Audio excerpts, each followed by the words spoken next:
Du juge Muhammad, fils de Abdul Baqi al-Bazzar, nous jugeons que de Dieu est toute aide et qu'ainsi il n'est de hasard.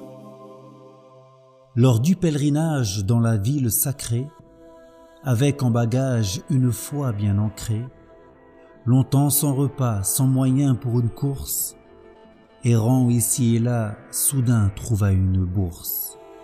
Seule par terre elle semblait égarée, une fois ouverte il en fut sidéré. Voilà un collier aux perles peu vues, qu'il se mit à garder toujours dépourvu. Plus tard sur sa route une voix interpelle, celle d'un homme en déroute, celle d'un appel. À qui trouvera ma bourse un bon salaire? 50 dinars je débourse, voilà de quoi plaire. Quelle en est l'image, monsieur, de même que ses signes? Elle est d'un rouge soyeux, je vous décris ses lignes. Elle tient une parure perlée éminente, c'est pour lui de l'individu parole pertinente. Il lui remit le joyau, lui la somme promise, qu'il refusa aussitôt, il ne cherchait la mise. L'homme insista, lui déclina poliment, ne cherchant de cela que de Dieu l'agrément. Il partit ainsi, sans revendication, de l'homme ne prit que des invocations, Plus tard il prit le large, mais une tempête émergea. Le bateau fit naufrage et très vite immergea. L'équipage sombra, il fut le seul survivant, avec rien sous les bras qu'une épave et le vent. Ballotté par les vagues, les jours passèrent, puis sur un rivage, ses rouleaux l'expulsèrent. Est-ce pour lui la fin? Les douleurs sont de taille, les lames de la faim déchirent ses entrailles.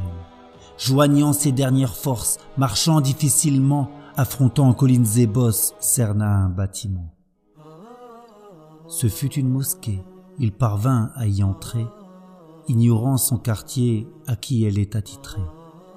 Le voyant ainsi, très vite on l'assista, on prit soin de lui, le remit en état. Rétabli, il resta dans la mosquée, érudit, son savoir fut remarqué. Alors comme imam les habitants l'engagèrent, moyennant une manne, c'est là ce qu'il suggère. L'offre acceptée, l'imam endossa sa tâche, ils furent de lui satisfaits, l'islam rien ne l'entache.